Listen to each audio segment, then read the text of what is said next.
Look, something that I think we all need to just come to terms with is that we're never going to have all the answers. There's never going to be an objective reason for everything. So, for a lot of us who are on this healing journey and working on ourselves and just deep in our shadow work, the more layers that we peel back on our character, not just the things that we've been through and our pain, but also like our coping mechanisms, eventually we'll find ourselves in a place of existential dread, nihilism. And I found myself in that. And it was just really difficult to grapple with the question of what's the point? Like, why do I keep doing anything if there's no, like, from point A to point B, there's no clear direction, there's no clear reason, everything's just a cope. Well, as an overthinker, and I'm sure a lot of you are too, we need to accept the fact that the true objective reality is always constantly changing. Therefore, nothing is permanent, nothing is stationary. So the goal can't be something singular like happiness or X amount of followers or any of that stuff, because eventually all that changes, all that goes away. And we're obsessed with permanence in an impermanent world. So the real goal should just be to experience life, to stop overthinking things, to stop locking ourselves in a cage of logic and reasoning our way out of things. In fact, I know in my own personal journey, I've spent a lot of time pretzeling myself with logic and reason into making excuses for myself, and I think that's I hate to anyone that's feeling nihilistic right now or actually like has positive feelings towards nihilism, like I hate to sound like a hater, but it's nihilism itself is like the biggest cope there is, because you're basically just making a giant excuse for why you shouldn't do anything, when in reality you're here. That's the only reason you need to do anything, is you're here to experience life, to put yourself out there, to make something. Outcome was never the point, and society maybe tricked you into thinking that outcome is the point, but outcome has never been the point. Now, there is a subjective reason to everything, and I think that shadow work subjectively, for me, is all about just becoming more authentic and to knowing myself on a deeper level, to understanding myself, and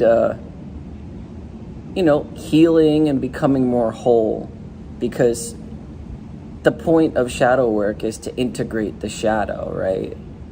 But like when you peel everything back and you feel like you can't integrate anything because nothing matters, well then it's like an evolutionary dead end. And so what was the point of shadow work then? Well, the point of shadow work was to challenge you and make you face all the things that you like hold on to for dear life out of fear. It's all out of fear, and that's what makes it all a cope. But if everything is a cope, then what's the point of letting go of our coping mechanisms? Maybe if we want a healthier lifestyle, we could have healthier copes. But if we don't care, then we can indulge in less healthy coping mechanisms. It's ultimately up to you. I personally want, spirit, mind, body. I want everything to be as aligned as possible. And so I find myself more centered and more at peace when I'm resting more, when I'm, physically active, when I'm being creative, when I'm not really binge eating or binge watching stuff as much. But to fully write out vices too, is, I don't think that, it wouldn't be part of the human experience if it wasn't there. Much like our suffering too, because, for example, just a few months ago, I was dating someone that I really loved. But part of our dynamic was there was a lot of conflict that was fueled by our own personal fears and traumas and stuff like that. And, even though we were in therapy working on ourselves, those things were still manifesting. Ultimately we weren't a good match, but I don't regret that connection at all, because it was still an experience worth having, even if a big portion of it was miserable. Therefore, life is worth living. Here's the other side of the nihilism, the existential nihilism. Life is worth living even with the suffering, because it's insane. It's just an insane experience to have.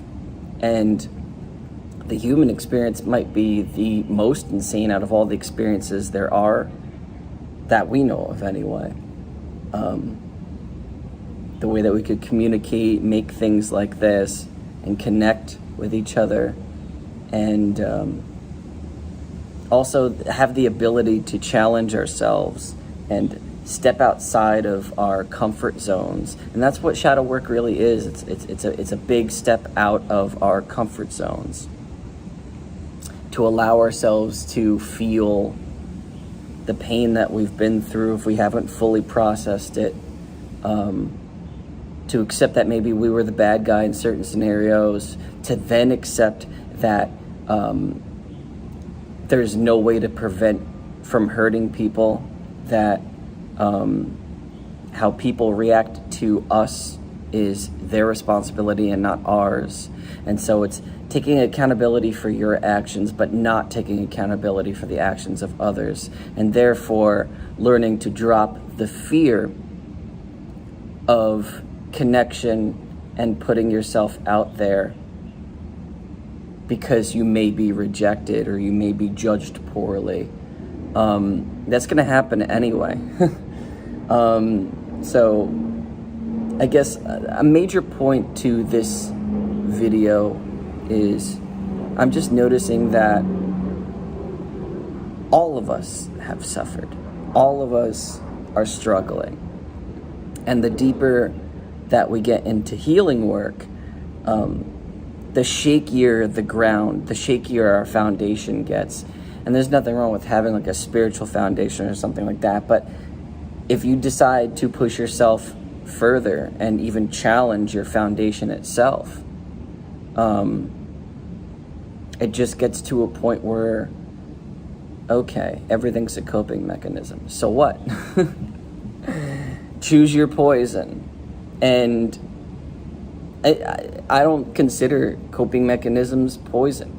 I just think there's some healthier options. And so yeah, what's wrong with coping with life? Life isn't just suffering, but life is still suffering. There's no life without suffering. And we need to learn how to cope with our suffering. We need to learn how to cope with our trauma and the things that we've been through. And a big part of shadow work isn't just stripping everything back and allowing ourselves to feel the things that we felt, but it's also to accept the authenticity of who we are and what is the more authentic way of living for us. And that involves our coping mechanisms. So what authentically works for you? Being a One Piece fan and watching anime, or going for a run every day, whatever it is, just do the thing. So I just want to make a video talking about that.